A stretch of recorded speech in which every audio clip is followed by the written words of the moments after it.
বাজারে উঠতে শুরু করেছে আগাম শীতকালীন সবজি। দাম বেশিও একই জমিতে কয়েকবার আবাদ করা যায় বলে কৃষকরা এই সবজি চাষে আগ্রহী হয়ে উঠেছেন। তবে অতিবৃষ্টির কারণে চলতি বছর দেরিতে শীতকালীন সবজির আবাদ হওয়ায় ফলন ও দর নিয়ে শঙ্কায় রয়েছেন কৃষকরা।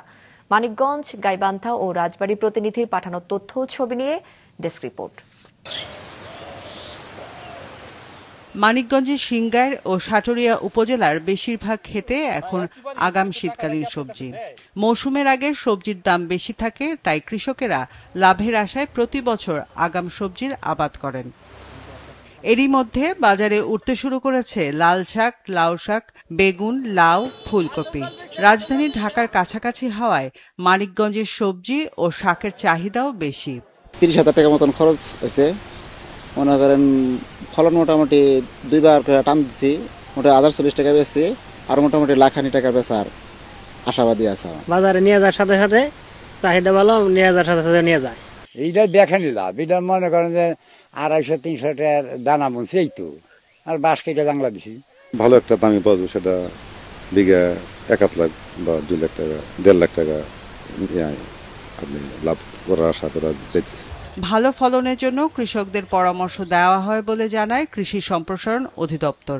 এবার অনুকূল পরিবেশ, মানসম্মত বীজ থাকায় এবং আমরা প্রতি উপজেলায় বিভিন্ন প্রকল্পের মাধ্যমে কৃষকদেরকে এই সমস্ত সবজি চাষে কিভাবে ভালো ফলন পাওয়া যাবে, কিভাবে উৎপাদন করলে সে লাভবান হবে, সেই বিষয়ে কিন্তু আমরা প্রশিক্ষণ প্রদান করেছি, যার জন্য কৃষকরা এবার লাভবান হয়েছে।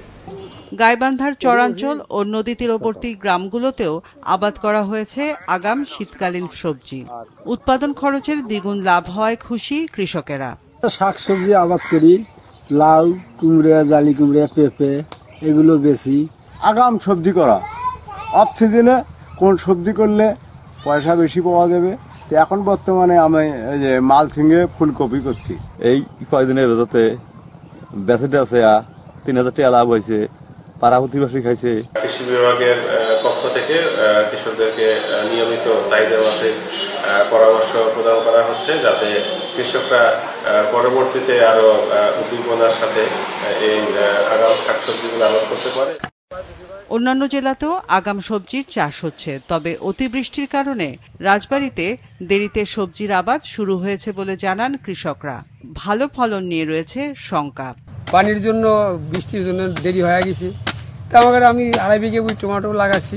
দেরি হয়ে গেছে, তাতে আমি 1-2 মাস পরে, 1-1.5 মাস পরে আমি টমেটো বিক্রি করে আমি লাভবান হতে পারি। কিছু কিছু নিচু জায়গায় বিল এরিয়ায় পানি নেমে যাচ্ছে, ওই পানি নেমে যাওয়ার সাথে সাথে দ্রুত ওই জায়গায় সবজিগুলো চাষাবাদ করতেছে। আর যে অ্যাডজাস্টমেন্ট চর আছে আমাদের, ওই চরগুলোতেও একবারে পদ্মার যে লাগোয়া চর শহরের কাছাকাছি যেগুলো, এই চরগুলোতে ব্যাপক সবজি উৎপাদন শুরু হয়ে গেছে। চলতি বছর রাজবাড়ীতে এ পর্যন্ত 2050 হেক্টর জমিতে আগাম সবজির আবাদ হয়েছে। রওশন জাহান মিষ্টি, মাছরাঙা নিউজ ডেস্ক।